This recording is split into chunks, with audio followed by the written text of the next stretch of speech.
Okay, so this is the last one we're going to do in this particular chapter. Second type of reaction is actually an acid-base, and it's actually a special form of double replacement. It doesn't form a solid, it forms H2O, which is a liquid.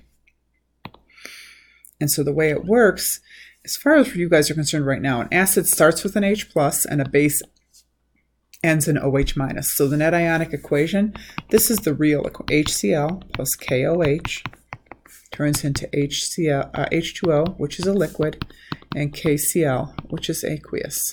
So the net ionic equation is H plus and OH minus. Only keep the things that change. Turn into water, which is a liquid.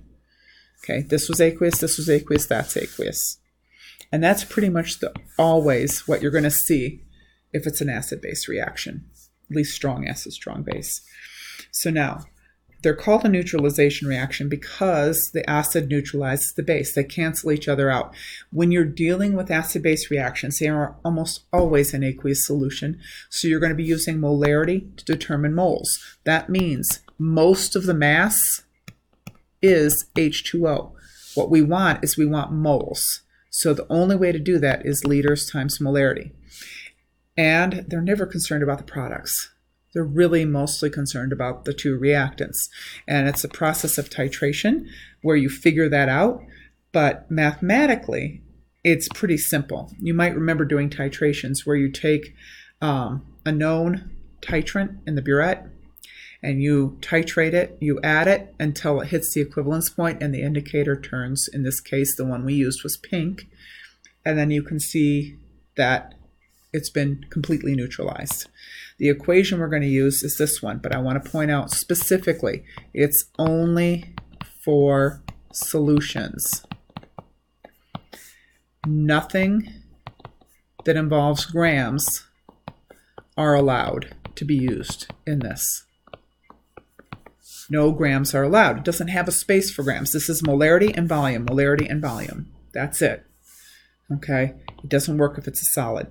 So it's pretty simple. Here's an acid-base reaction. And again, nobody cares about these guys really. They're mostly concerned about reactants in an acid base. So identifying HNO3, the molarity is 0.098. The volume is 34.66. And then you have to put the coefficient for the HNO3 because those are all the numbers. That number 2 goes here. Then the calcium hydroxide is unknown. Its volume is 50, and its coefficient is 1.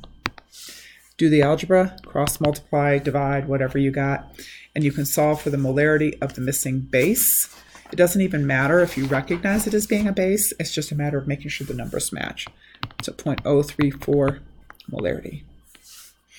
Okay, this one, I don't have the balanced equation for you, but I'm going to show you a little trick.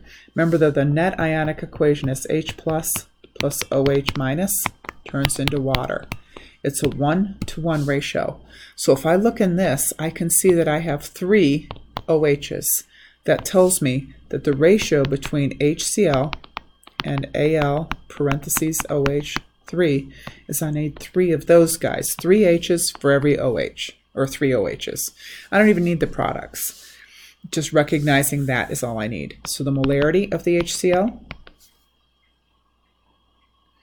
times the volume of the HCl over the coefficient of the HCl. Everything here is HCl numbers equals 0.1 times the volume of the ALOH, and its coefficient is 1. Everything over here is about it. Do the algebra, X ends up being 100 milliliters. Okay, so see if you can figure out what the ratio has to be. If I have barium hydroxide and I have HCl, there are 2 OHs, that means I need 2 H's. I don't even need the balanced equation, I just need the ratio. So 150,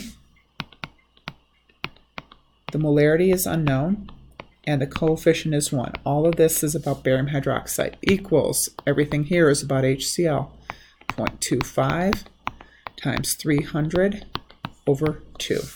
Do the algebra, the molarity is 0.25 molarity.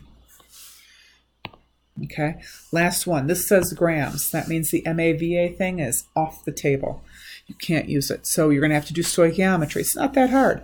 Liters times molarity gives you moles. So 0.0652 liters, 1 liter, 0.825 moles, 1 NaOH, 1 HX, 1-to-1 ratio, OH, H, and then I multiply by its molar mass, which I don't know, and that will be 7.35 grams. So if I do the algebra, I end up with 0.0538x equals 7.35, divide 137 grams per mole, and that's it. Okay, so it's done a little differently than previous problem. It's not hard. The big thing is to recognize here you're solving for molar mass. Okay, redox we'll deal with later.